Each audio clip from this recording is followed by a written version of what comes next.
Okay, we're back in business. Getting ready to put our new tire, freshly balanced, back on the Yamaha Venture. Okay, so let me see here. Where do we begin? Well, let's start off with. Remember, I was telling you in the other video that we picked up a lot of water a month ago when I put a brand new tire on it, and we went out and toured the Adirondack Mountains. Ran into to see the unveiling of the new Yamaha Venture the new Yamaha Venture with a V-twin air-cooled motor in it. I mean, I was there. Okay, it was cool. It's a nice bike. Don't get me wrong. Man, I was looking for a Yamaha Venture with a newer 1700cc VMAX motor in it. See, these are the V4 the 80s, the real muscle bike. You know, remember the VMAX? I had one. Crud was his name. Wow, they fly. They're still top. I tell you what, that beat up old crud. I know he had well over 100,000 miles on him. The pedometer and the guy that I got it from said 25,000. Nah, man, this thing was beat. But put a whooping on a stock V-rod, one of the new V-rods, the big motored V-rods, not a problem. And my buddy won't admit this, but he had a V-rod that he had done a bunch of tuning to and stuff. It was 120 horse or something, 124 horse to the rear wheel, and it would run right neck and neck with it. Now he won't admit it, but it would. And you know that. I mean, that thing was just magic. Okay, and the new VMAXs, it's a 1700cc V4 motor. Oh my gosh, you know. What are they, 180 horse, something like that? I think they're 200 on the crank. They could have taken that motor and made a touring bike that would have really, just like they said, they're going to turn the touring world upside down. Not with in my opinion, not with a V-twin air-cooled. Nah, compete with Harley? Yeah. I don't know. Harley's pretty much got that market sewed up. But anyway, they didn't do it. And I was kind of disappointed, but you know what? It was all right. We still got a lot of touring, and I think we did 2,300 miles or something like that on that trip. It's over in St. George or Lake George, New York, up in the Adirondack Mountains. Hey, if you ever get out there, ride 8. Just remember that. Ride 8. Be an 8-ball. Ride 8 through the mountains. Wow. Stop at the Yamaha shop in. What was the name of that place? It made me think of a common word. I can't think of the name of the town now. But I'll get it. It's close to Lake George, right on 8, little town, provincial or something like that. I don't know. But anyway, stop there and say hi. Great people. But in the process of doing that, we picked up a lot of rain. Heavy, hard rain. Washouts and everything else. We hit a lake out on the expressway, like you kids, it's raining. I got to go out and get my thing. We had a lake out. Speaking about rain, it's pouring rain here. Just a second, I'm going to bring my little air compressor in so it don't get wrecked. But we hit water so hard out on the expressway that it knocked my wife's feet off the rider pegs. I mean, washed out. I had water dripping off this thing for 2 days afterwards. And I noticed that when I got back, and just now when I tore this thing apart, it had rust in here on these gears a little bit. It had rusted a little. So it needed to be greased. I got that done. Okay, that was my point. I got that all re-greased. Got the other side all re-greased. Now this is all prep work for putting the wheel back on. You guys want to pay attention to, okay? 16-inch pair of channel locks. I carry them with me in my toolkit on my bike. I mean, they are my tool. These are my favorite tool of all time. All right? And what I do is I reach in and clean them up real good so I'm not doing any damage to getting any grease on my brake pads. And I'll go in here and I'll squeeze those, put them in there like this right here, across here like that right there, and squeeze those pistons in on that caliper to get room. Just to bottom the pistons out. Now I didn't put the new pads again on this. I got brand new ones on both sides and the front, but These I just put brand new before we went out to St. Lake George last month, and they only got a couple thousand miles, 3,000 miles on them now, so they're good to go. They got lots of life left in them. But the pistons are bottom out. That's mandatory. Okay, you'll find out why in a minute. Okay, and then also this rotor. Now remember, we just changed the tire and all that kind of stuff. And what you want to do, what I always do, even though we're going to get more fingerprints on it and stuff, take a T-shirt. I go down and buy my rags at, like, I help out Goodwill store. I buy a lot of stuff from Goodwill. I'm a penny pincher. I like to take my dollars and spend it out on the road, you know, touring cross country. Put it in gas, put it in my gas tank. You know, a few $100, man, you guy can cover a lot of miles. So I do that. I'm kind of money conscious that way. But they have $1, fill a bag for $1 or 50 cents at Goodwill or Salvation Army or whatever. And when they do, I'll go in there and I'll just buy a whole bunch of old T-shirts. And that's what that is right there. Or you could go in and rob your kids' drawer if you got kids. Use their T-shirts. That grease don't come out very easy on these shirts. But anyway, you take a shirt like that right there, a nice clean one. Spray a spot with carburetor cleaner. Take the spot that you sprayed with carburetor cleaner. Pinch the rotor and clean it just like that right there. All right. See? And you want to get all the fingerprints and all the grease, and you want that nice and clean. Now, this is the rear rotor, and I am a front brake kind of guy from my motocross days and stuff. Front brake is, I've always been a one finger on the front brake. Pow, man, can I stop. Good front brakes. I love good front brakes. I mean, really, really good.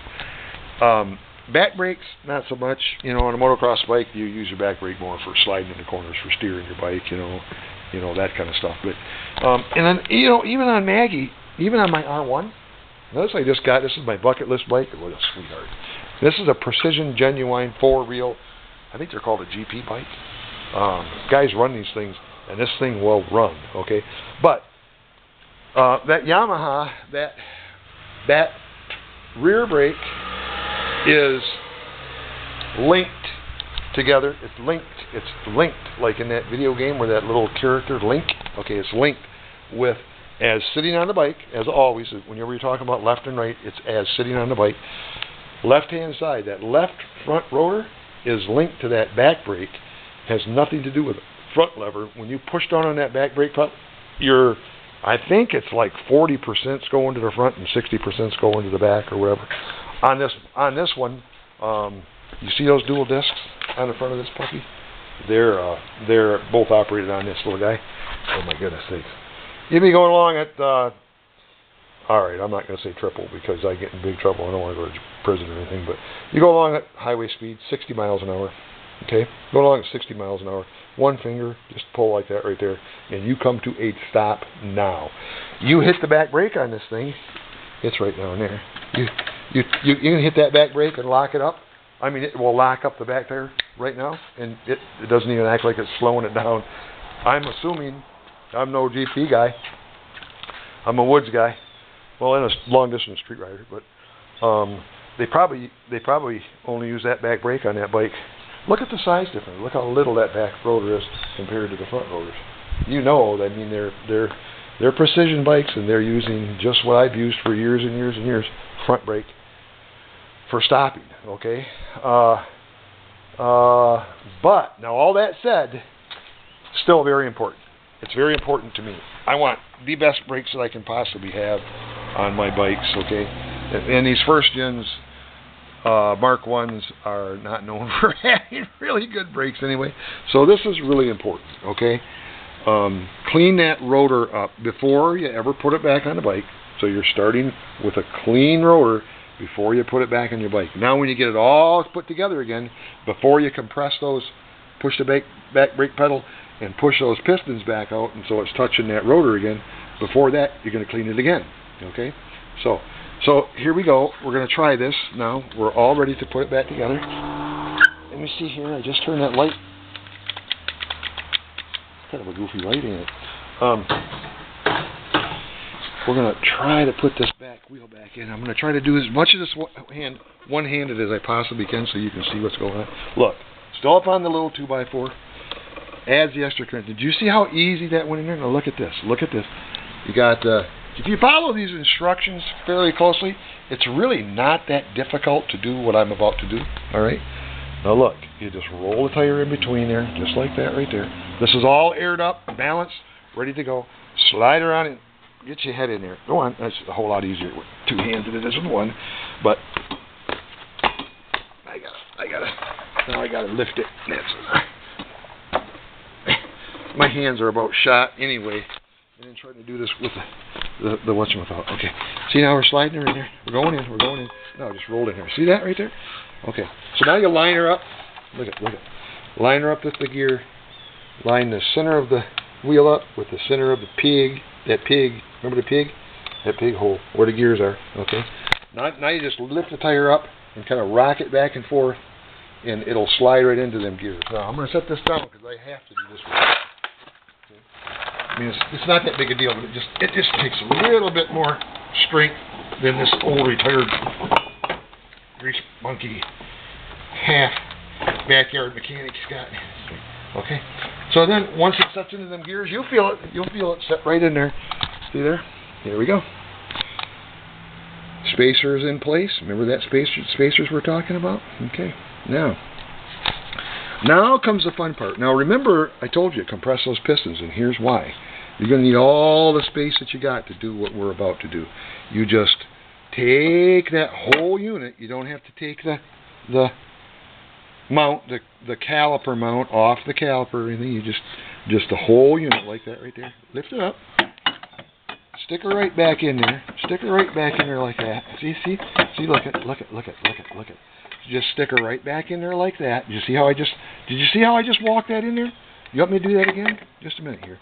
Because it's kind of touchy, and it's mandatory that you push those pistons all the way to the bottom, get as much clearance as you can possibly get.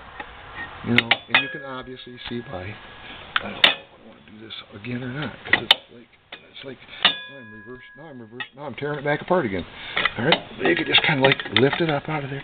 See what I'm doing right there? Look at. I want to do this again because a lot of people say this can't be done. It can be done. It's not that difficult. Watch. Lift it up. Work it in between that bar, the support bar. You don't have to take the support bar off or anything.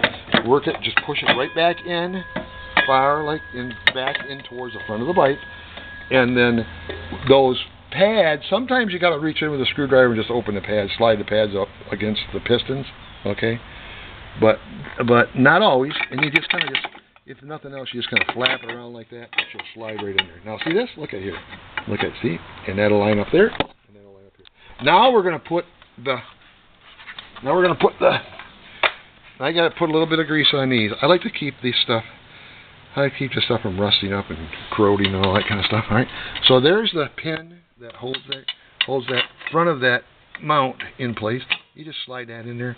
Maybe give her a couple of screws in there. Screws, so we don't have a screw loose. I got a screw loose. Wait a minute. I need a rag. I can't. My fingers aren't strong enough. I got duping trims in my hands. This is as far open as I can go with this hand. This hand's been repaired. Look at that. I can use this one. This one was actually all the way closed like this. That was as far open as I could open. Duping trims, it's called. My hands, I still am numb in my fingers and stuff, so I'm not half the man I used to be. All right. So now, you see, now we got that pin started, right? All right, now, remember this guy? Remember this axle? Now, this is where it gets kind of important, too, okay? This is that axle that we use to balance, and the axle of the bike goes in threaded part first. Goes in the whole threaded part first, all right? Like this right here. Now, do you remember me telling you about a while back about this guy right here? This is that washer. This washer, though, this is mandatory.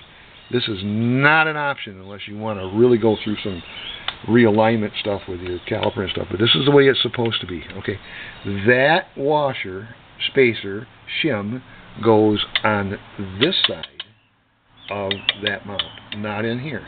This side goes towards the outside. Okay, Now, I'm going to put this camera down a minute. I'm going to get that thing started.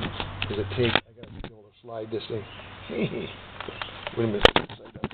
Hey, I'll put the camera down here. Maybe you can see me doing this. If I go like this, can you see me? Alright, so we're going to go like this right here. And just slide the washer. Pull the axle back. Slide the washer or the shim in between there. And the axle is in. Okay, now here's another really important part. Okay, you see this shoulder of this axle right there? That shoulder goes against that spacer, not the swing arm. Okay, you don't want to tighten this. We're going to slide this axle through like that right there. Okay, and you can do that. You can use your hand if you want. A little rubber mallet kind of works nice. Saves in the fingers, or even a chunk of wood or something. Okay, we're going to do that. We're going to slip that in there. Now, see how I got it in there? See that? Okay. Now watch. You see that little washer, that little spacer right there? That's going to end up coming out a ways from that swing arm. See this? Look at here. See that right there? All right. Now this is how I do it. All right. Now what you're going to do is if you tighten this guy up before you tighten the king nut up on the other side on the axle nut, so it's squishing against, so that shoulder is transferring power to that washer, which is transferring power to that mount, which is transferring power to that spacer, which is capturing the face of the inner race of the bearing, which is all the way across the board. Okay, that's what you want. All right. Now, so what you got to do here is you don't want to tighten this guy up yet. All right. You want the axle. You're actually going to end up with a gap in there. That's normal. All right. You don't tighten this lock nut up that squeezes on that axle until the axle has been tightened up on the other side. All right. You follow me? Okay. Now I'm going to shut this thing off.